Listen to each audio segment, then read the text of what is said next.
వారి యొక్క అంచనా. కాబట్టి దాన్ని మనం ఒగ్గు చేయకూడదు ఎట్టి పరిస్థితిలో. మిగతా వాళ్ళ దగ్గర పోటీ చాలా గట్టిగా ఉంటుంది. మనకు బీజేపీని మనం ఎందుకంటే తెలుగుదేశం వాళ్ళు వెనకున్నారు, మనం ఏది కూడా తక్కువ అంచనా చేయకుండా మనం కూడా గట్టిగా కష్టపడదాం. మీరంతా ఇచ్చినటువంటి మీరు నాకంతా బూత్ వైజ్ ఇచ్చినటువంటి ఈ మెజార్టీ నిజానికి 80,000 మెజార్టీ ఇచ్చారు మీరు 272. మీరిచ్చిన మెజార్టీ ఎంతని కూడా నా దగ్గర రికార్డు చేస్తున్నా. రేపు వచ్చే మెజార్టీ ఎంతని కూడా మనం రికార్డు చేస్తాం.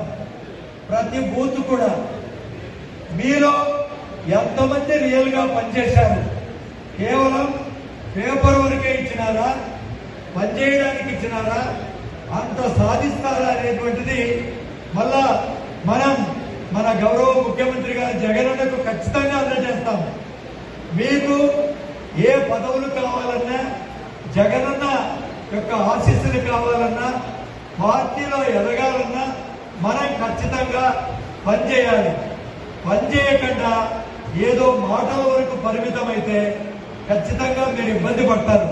మీరు అందరూ భావించొద్దు. మీరందరూ నాకు దగ్గర కావాల్సిన వాళ్ళే, మిత్రులే, సహచర మిత్రులే. తన తండ్రి తన కొడుకు ఎట్లా చెప్తాడో, అన్న తన తమ్మునికి మంచి కోసం ఎలా చెప్తాడో, మీ అందరి కోసం కూడా మంచిగా నేను మిమ్మల్ని అందరినీ కూడా అభ్యర్థిస్తున్నా. ఖచ్చితంగా బద్వేల్ నియోజకవర్గంలో ఎలాంటి డిస్టర్బ్ లేకుండా మీరందరూ కూడా పార్టీకి పనిచేయండి. మీ వెనక నేను అన్ని విధాలుగా ఉంటాను. నేను మన గౌరవ శాసనసభ్యురాలు గారు, ఇది కేవలం మీరు మిమ్మల్ని వాడుకొని మేము వదిలేస్తామని ఎలాంటి పరిస్థితిలో వద్దు. ఏ విధంగా గత 20 సంవత్సరాలు మీకోసం పనిచేశామో ఖచ్చితంగా భవిష్యత్తులో కూడా మీ వెనక ఉండి మీ కష్ట నష్టాల్లో పాలు పంచుకొని మీకు ఏ ఇబ్బంది రాకుండా ఎంపీ గారి ద్వారా, జగనన్న గారి ద్వారా మీకు పనిచేసే బాధ్యతను నేను గౌరవ శాసనసభ్యురాలు 100% తీసుకుంటాం. మీరు ఏ విధంగా డిస్టర్బ్ కావకండి. కొన్ని శక్తులు మిమ్మల్ని డిస్టర్బ్ చేస్తూ ఉన్నాయి. అలాంటి మాయమాటల్లో ఎవరూ పడగాకండి. మీ జీవితాలను కొంతమంది ఆడుకోవడానికి ప్రయత్నం చేస్తున్నారు.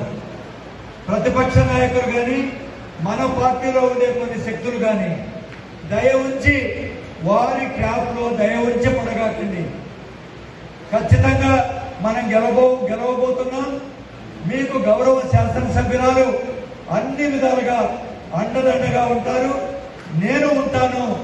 మనం ఖచ్చితంగా పనిచేద్దామని చెప్పి మీ అందరికీ కూడా మరొక్కసారి తెలియజేసుకుంటూ